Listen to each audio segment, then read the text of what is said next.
Salut à toutes et à tous, moi c'est Mappy, bienvenue dans Le Lirez-vous, l'émission qui vous emmène voyager autour du livre et que vous écoutez sur le 89.2 ou sur l'appli Large.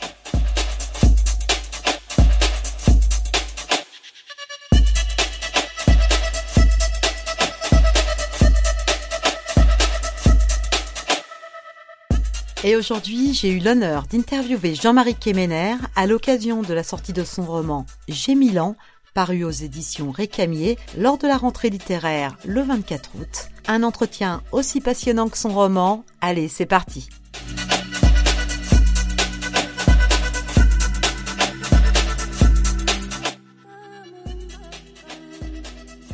Jean-Marie Quéméner, bonjour. Bonjour.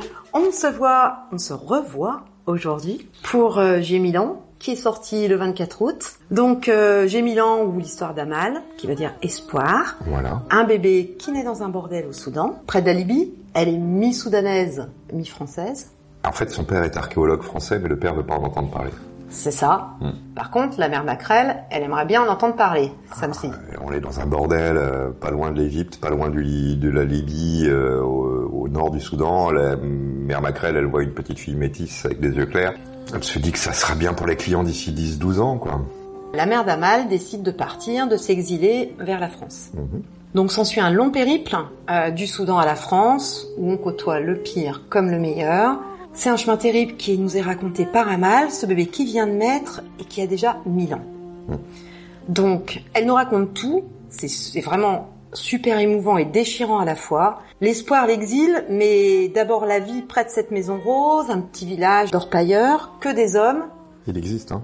C'est ce que j'allais vous demander. Il existe ce village, il s'appelle Karkar. C'est un village donc au nord du Soudan. Il y a un site archéologique merveilleux là, et j'y suis allé. Et évidemment, après 1500 ou 1800 km, la voiture avait besoin d'essence. Et quand j'ai demandé où je pourrais trouver de l'essence, le patron des archéologues, un ami, m'a dit écoute, tu peux en trouver là. C'est un Far West absolument incroyable. C'est interdit aux femmes. Il n'y a pas de femmes dans ce village. Il y a des orpailleurs qui orpaillent à ciel ouvert sur des vieilles machines avec de l'acide qui gicle partout. C'est un truc de dingue. On trouve de tout, du tuyau en plastique au lait maternel, en passant par les faux médicaments ou les vrais.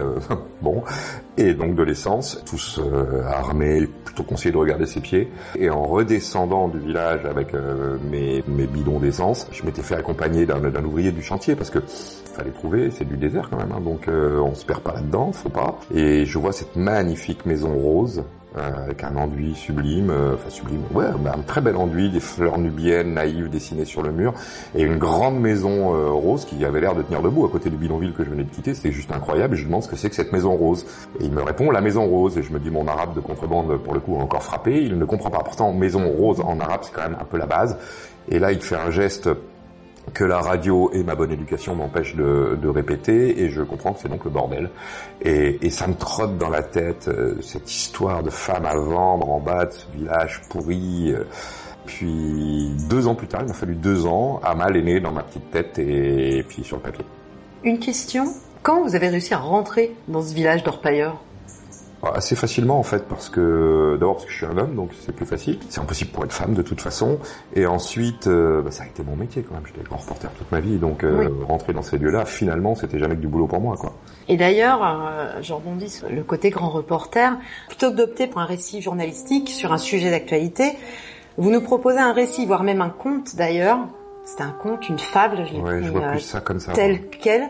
Ce qui n'empêche pas de se prendre en pleine face la réalité des migrants. Et ça, c'est une sacrée force dans ce roman. Et pourquoi vous avez justement choisi ce chemin pour raconter cette dure réalité ? Ça part de plusieurs choses. D'abord, migrant, je suis le premier à utiliser le terme, mais il ne me va pas ce terme. Je trouve qu'il aplatit la réalité de ces vies humaines. C'est un raccourci qui me va pas, et parce qu'il écrase. Un migrant, c'est un migrant. Bah non, pardon, mais un migrant, d'abord, il vient d'où ? Ensuite, c'est un homme, c'est une femme, c'est un bébé, c'est un enfant.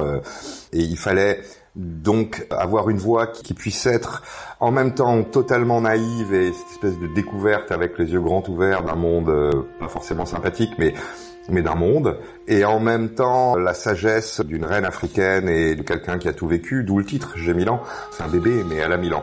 Et avec cette espèce de dichotomie et de bébés Candace. Les Candace sont les reines soudanaises, les reines nubiennes. On avait à la fois du conte, de la fable, du récit. J'avais tout ce que je pouvais sans me laisser enfermer, ni par un pathos quelconque, ni par un récit culpabilisant, ni par un récit qui serait trop journalistique et qui aurait nui au roman. C'est un roman, ça n'existe pas, tout ça. Il n'y a pas de misérabilisme en effet, pas de culpabilisation, c'est pas un appel de détresse. On ressent juste votre compassion, votre connaissance hyper pointue du sujet, et ça donne aussi un poids énorme au roman.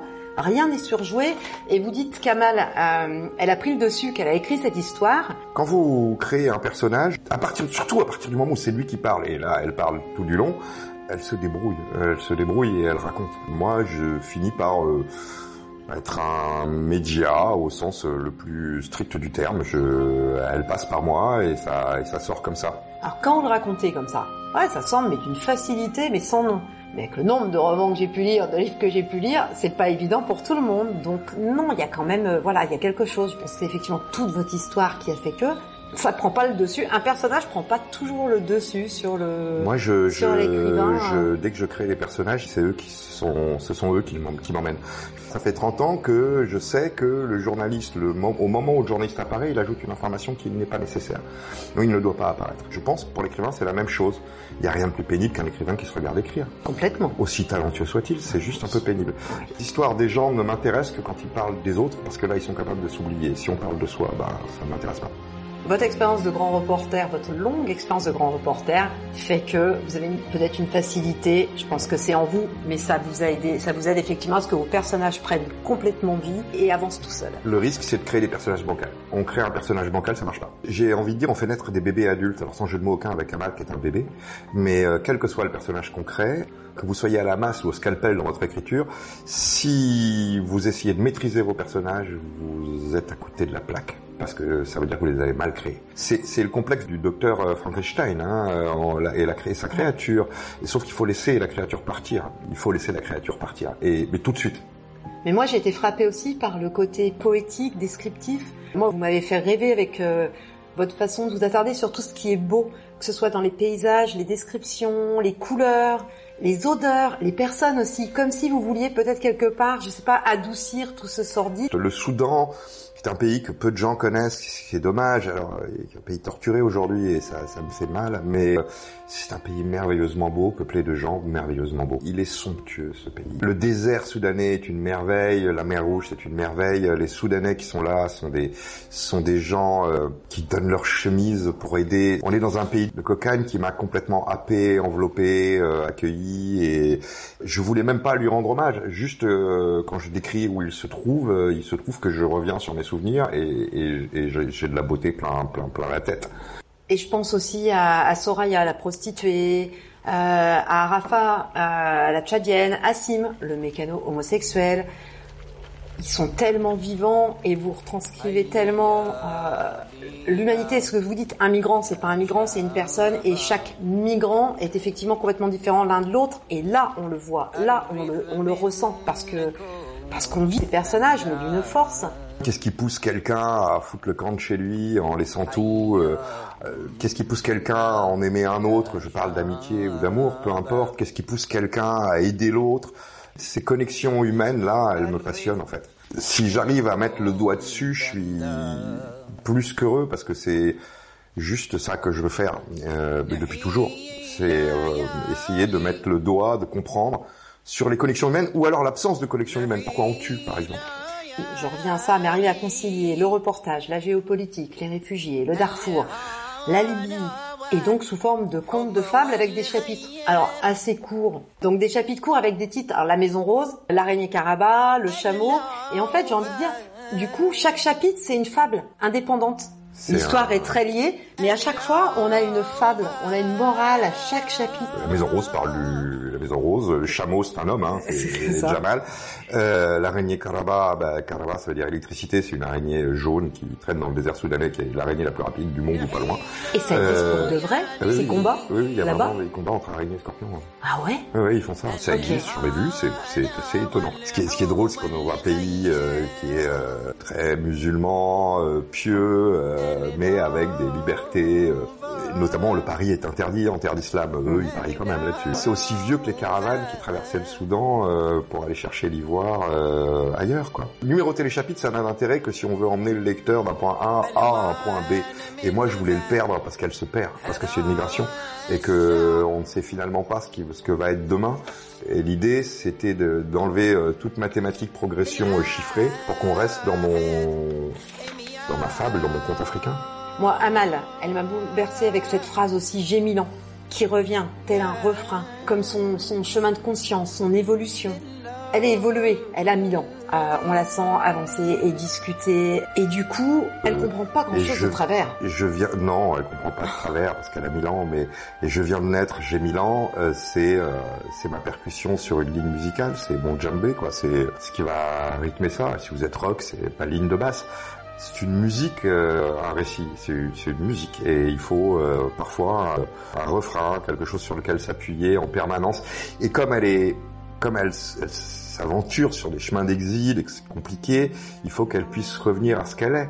Elle vient de naître, elle a 1000 ans, c'est ça. Et pour ça revient tout le temps. Et on ressent toute la sagesse africaine, toute la tradition orale de ce pays, elle a tout en elle.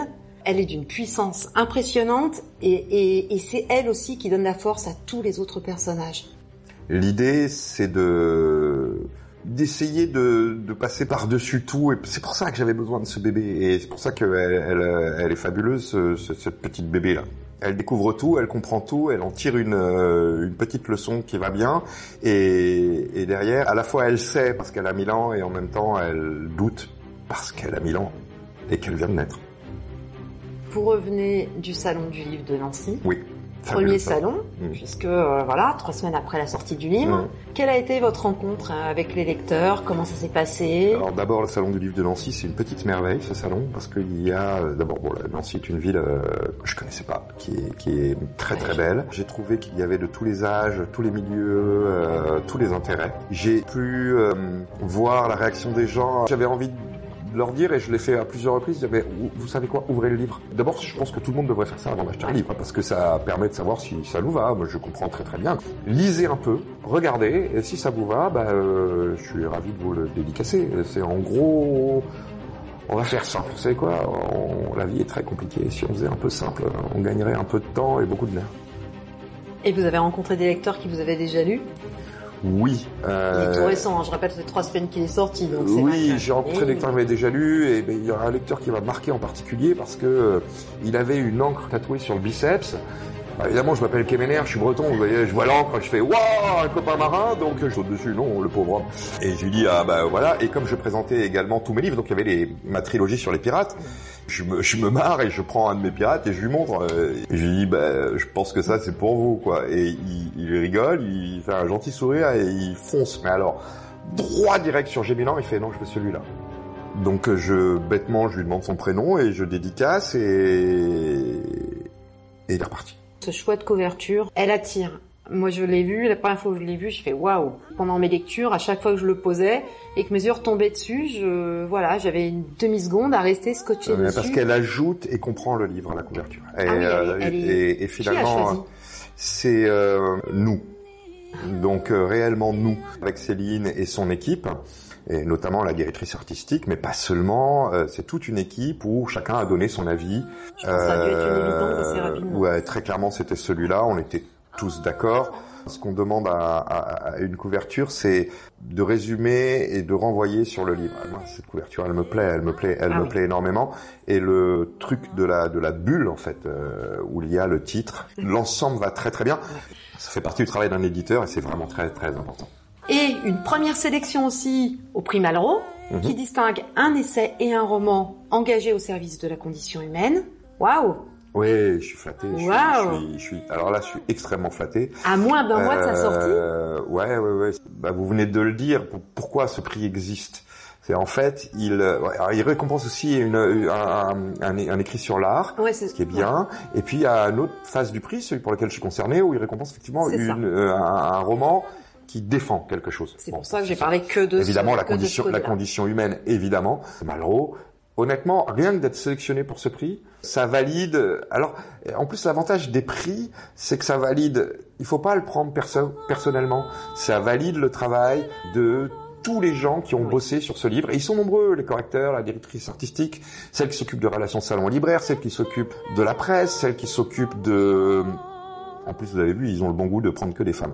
Celle qui s'occupe des réseaux sociaux, et j'en oublie, des relations internationales. Un éditeur, c'est une maison dans laquelle l'auteur, l'écrivain, est invité à boire le café de temps en temps et à raconter ses petites histoires. Mais les prix ou les sélections pour le prix, puisqu'il s'agit de ça, ça récompense la maison. Complètement.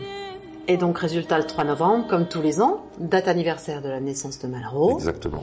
Sélectionné pour le prix Malraux, ça me fait un plaisir fou. Complètement. Je limite le complexe de l'imposteur là-dessus, parce que c'est quand même Malraux. Donc. Oui, mais il faut pas, parce que franchement, c'est vraiment un texte puissant, humain, saisissant, éblouissant. La plume est vraiment subjugante et vraiment éloquente, fine, poétique. Il y a tout.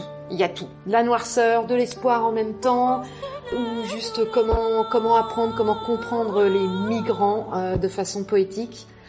Alors merci. De rien. Merci mille fois pour cette lecture, pour ce voyage. Je crois qu'on va entendre parler de vous encore un petit moment parce que ça démarre fort. Vous savez quoi? Qu'on parle pas de moi, ça me dérangerait pas énormément. Mais qu'on parle d'Amal, qu'on parle de ces gens-là et qu'on donne le crédit d'être des êtres humains singuliers, comme nous le sommes tous. C'est d'être des êtres humains, en fait. Ça suffira à mon bonheur. Merci Jean-Marie Quéméner pour votre disponibilité. Merci. Et longue vie à Amal. Longue vie à Amal. Vous êtes toujours sur le 89.2. Le Lirez-vous, c'est fini pour aujourd'hui. Alors prenez soin de vous et lisez. Et à la semaine prochaine. Ciao!